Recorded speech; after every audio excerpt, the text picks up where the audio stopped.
Welcome to Richard and Greg, a channel dedicated to discussion, debate and argument on a whole array of topics. In today's video we speak about climate change, and we ask the question, why have so many nations of the world decided to adopt a climate change agenda? So let's go ahead and discuss this very issue with Greg.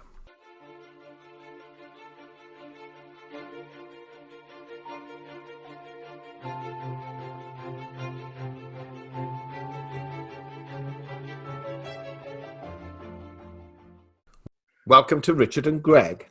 It's Saturday, the 21st of November 2020, and the time is 17:11 GMT. And today we're talking about climate change and why so many countries seem to be adopting this agenda. We've already discovered that by 2030, the United Kingdom will no longer produce petrol or diesel motor cars. And Canada has just declared that by 2050, it intends to have zero emissions, or should one say zero net emissions. So without further ado, we shall go over to Greg and ask him what's going on. Why are so many nations in favor of this agenda? Greg, good afternoon. Good afternoon. To be honest, I haven't a clue because it makes absolutely no sense whatsoever. I'm not a climate change skeptic. I totally believe in climate change. There is climate change going on. And let's remind ourselves that we've had climate change going on for 4.6 billion years. So there's nothing new about it. Climate has always changed. It's changed over long periods of time, and at other times in the history of this planet, it's changed very rapidly. But then again, we have a planet which is a volatile, superheated rock hurtling through space at an incredible speed, heated almost only by the core temperature of the molten magma in our own planet and the sun, which is our local star. Nothing else heats us, nothing whatsoever, because one of the first things you learn about physics is that nothing can be created or destroyed. It can only be changed.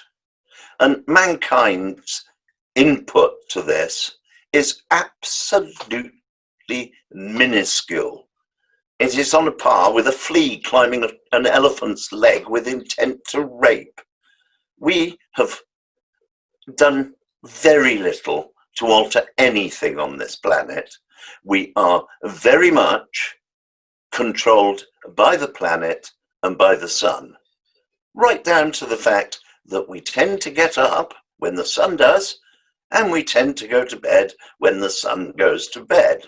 The climate on the planet has at times been absolutely intolerable.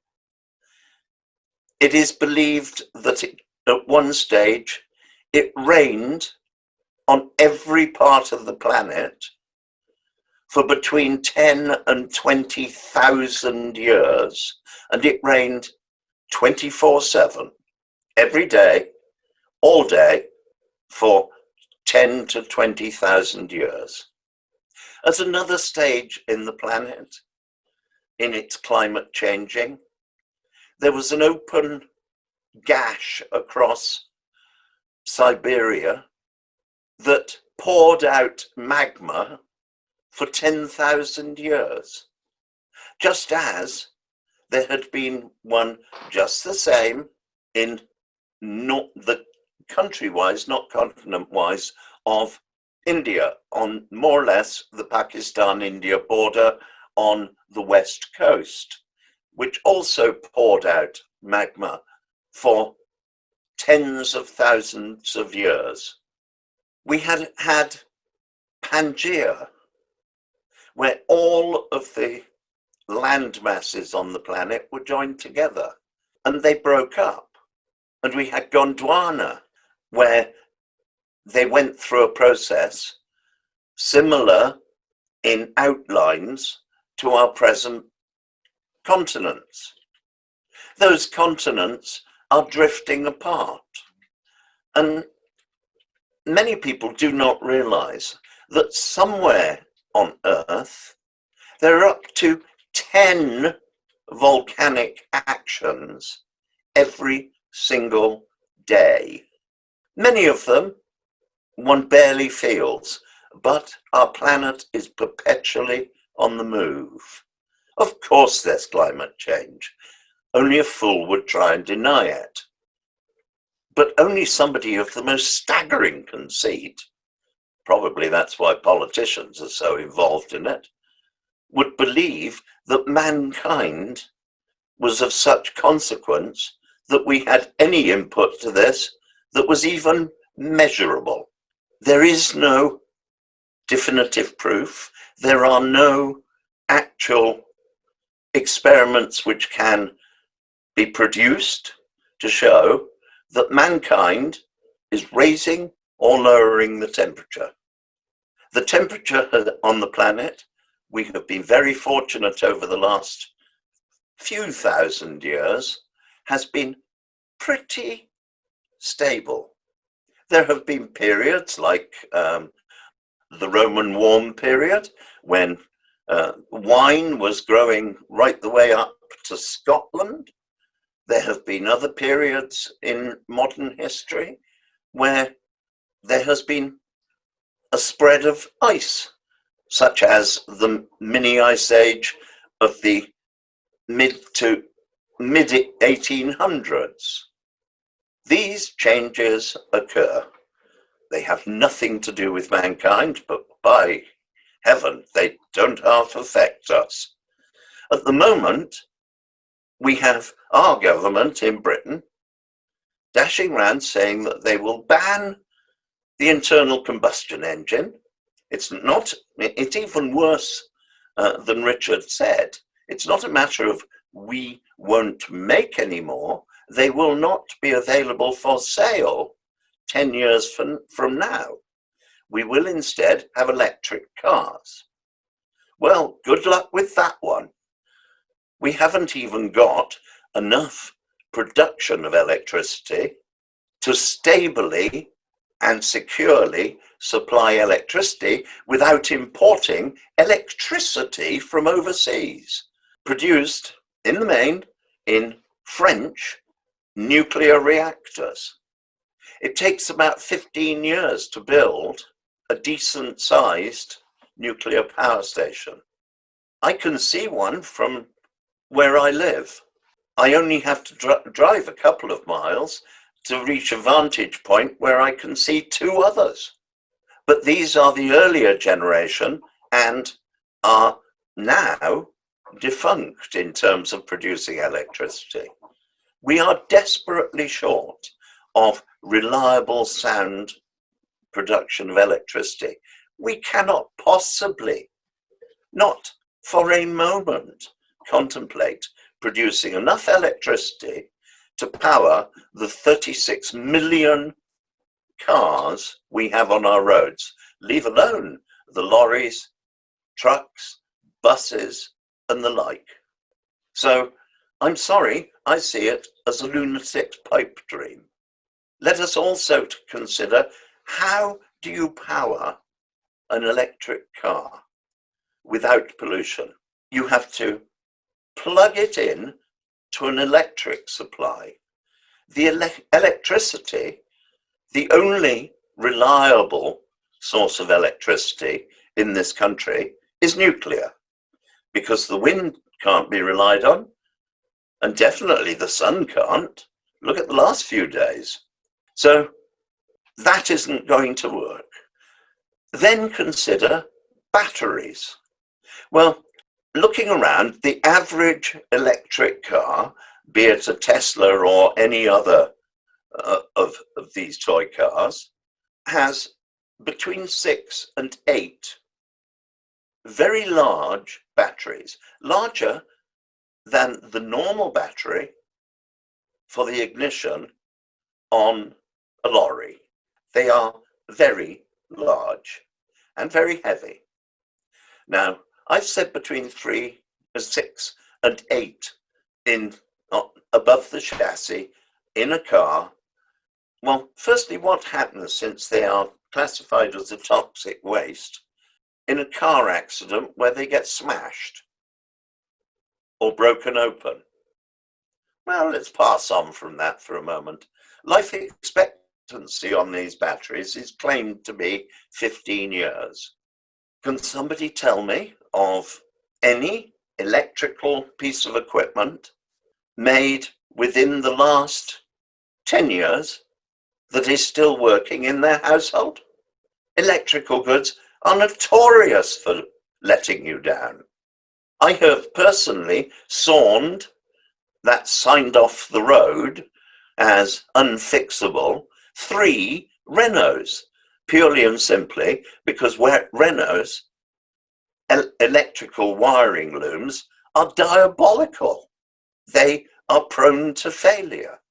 And yet Renault is now saying they will produce an all-electric car. They can't even wire a switch successfully. This should be fun. Now let's think of these 6 to 8 huge batteries. They have to be disposed of securely. Yes, there is a pretense they could be recycled for storing electric in houses. No, nobody's doing it yet. Firstly, the ingredients have to be mined in places like the Congo, where slave labor and child labor are the order of the day. But let's turn a blind eye to slavery and child labor, as all too often happens. It's being organized. This is then being shipped in the main to China to make into batteries. It's then being shipped to other parts of the world to put into these cars. Well, if they have 6 to 8 batteries in each one, and the battery is supposed to last 15 years, let us say that in any 5-year period, you will have 3 batteries per car that becomes defunct. That is somewhere approaching 100 million batteries in Britain alone. Think of that in terms of toxic waste that has to be processed in some way to make it safe to dispose of it. 100 million batteries that are the size, I guess the nearest example would be a normal domestic coffee table, each one. That would be the biggest production of toxic waste in human history. And we've been here for approximately 800,000 years as hominids. Granted, we only industrialized some 300 years ago. Be generous, call it 500 years ago. Include farming, that only started as settled farming 12,000 years ago. And yet we're held responsible, or conned into the belief that we're responsible for climate change. It goes on all the time, and the solutions we're coming up with are utterly laughable. Okay, Greg, well, accepting that, can you please explain to me why it is the case that some 25 or so years ago, 1,700 scientists wrote a letter confirming the problems and their concerns about climate change. And then just a few years ago, 2017, 15,000 scientists from 184 countries released a letter stating about the escalating dangers of climate change and implying that it was the result of man and his or her actions. Yes, certainly I can. But first, may I point out that 30,000 scientists, all with qualifications to some degree in climate and geography, signed the Oregon Principle, which states that the comments you've just made are bunkum. So don't trust scientists. We've got a pandemic going on at the moment, and nobody knows whether it's good, bad, or indifferent, whether it's a serious pandemic or not very serious. Nobody knows what to do about it, and that's based on scientific recommendation. We are still getting the same number of deaths as if we'd done nothing. So don't quote me scientists. Scientists are utterly dependent on research. Scientists are utterly dependent on peer-reviewed material. Scientists are utterly dependent on producing replicable experiments to prove their point. None of this has happened.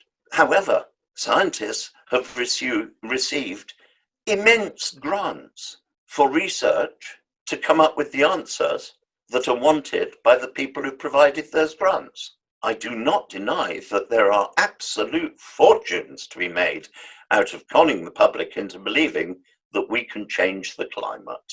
Sorry, I don't buy your statistics. I don't care how many scientists signed it. And you will note the sum total of the three categories of scientists you just quoted does not amount to the same as large a number as those who signed the Oregon Principle, which says that it's bunkum. Okay, Greg, but it's not they're not my physics. No, that you provided. Yes, but if that is the case, and we're coming now to the nub of the question and the purpose of this video, and we have 5 minutes left in which to answer it. Why are so many countries adopting this agenda? If, as you say, twice as many scientists debunk it, why are governments of the world adopting that agenda? Because there's money to be made out of it. Go on, explain. Well, you can only tax people if you can make them frightened of something. If everybody's feeling safe and happy, they tend to default at great rate on their taxes. Well, here's something to tax them on. Raise huge amounts of money and invest it in providing lots of jobs, producing something that is utterly useless in the long term. But it doesn't matter. You're a short-term politician. You're never going to be there for more than 8 years unless you can fiddle the accounts and stretch the point, as happens in some countries, not to mention many of the third world countries where some of their leaders have been there for 30 years. So there is money to be made out of it. If you take the example that Frank Bezos made, that he's going to put, what was it, 10 billion into climate? Jeff Bezos, Greg, not Frank. Yeah, sorry, Jeff Bezos. Going to put 10 billion in? Well, it's not very much, is it? He gave his wife 50 billion to go away. So he's not exactly hurting himself, is he? Since he's worth somewhere in the region of 140 billion. And I know now he is advertising that he's buying X thousand electric Mercedes cars and Y thousand this, that, and the other to comply with cutting emissions. He hasn't thought of building a nuclear power station, has he? Because that wouldn't be a bad investment.